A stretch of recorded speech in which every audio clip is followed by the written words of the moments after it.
Hey guys, কি খবৰ আপোনালোকৰ আশা কৰোঁ আপোনালোক সকলোৱে ভালে কুশলে আছে।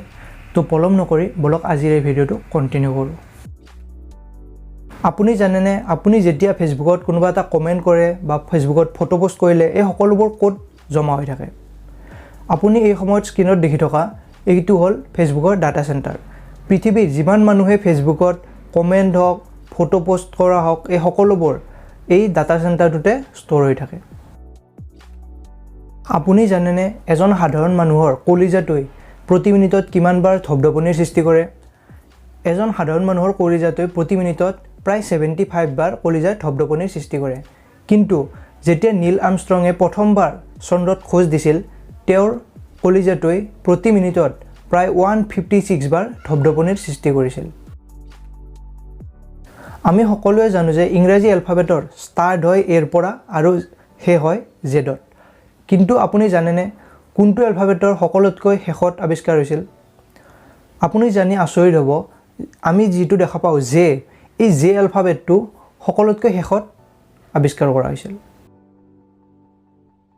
আপুনি অনুমান কৰিব পাৰেনে কোনোবা এখন টপ লেভেলৰ ইউনিভাৰ্সিটিৰ পৰীক্ষা কিমান টান হ'ব পাৰে? সেই ইউনিভাৰ্সিটি এখনৰ এন্ট্ৰেন্সত 100 জনৰ ভিতৰত প্ৰায় 10 জনক সিলেক্ট কৰা হয়। কিন্তু আপুনি জানি আচৰিত হ'ব যে আমেৰিকাত থকা নিউয়ৰ্কত যি এপল ষ্ট'ৰ আছে সেই এপল ষ্ট'ৰত যদি আপুনি কাম কৰিব লগা হয় সেই এপল ষ্ট'ৰত 100 জনৰ ভিতৰত মাত্ৰ 2 জন মানুহকে সিলেক্ট কৰে।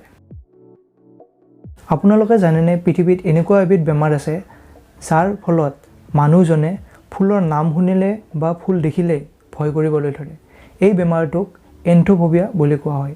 মানে আমি যেনেকৈ ভূতৰ নাম শুনিলে হওক তেনেকুৱা আমাৰ মনত যেনেকুৱা ভয় ভাৱ সৃষ্টি হয় সেই মানুহজনৰ যদি এন্থোফোবিয়া হৈছে তেতিয়া ফুলৰ নাম শুনিলে সেই মানুহজনৰ প্ৰতি মানে দেহত হেনেকুৱা ভয় ভাৱৰ সৃষ্টি হয়। সো আজিৰ এই ভিডিওটোত এইখিনিয়ে।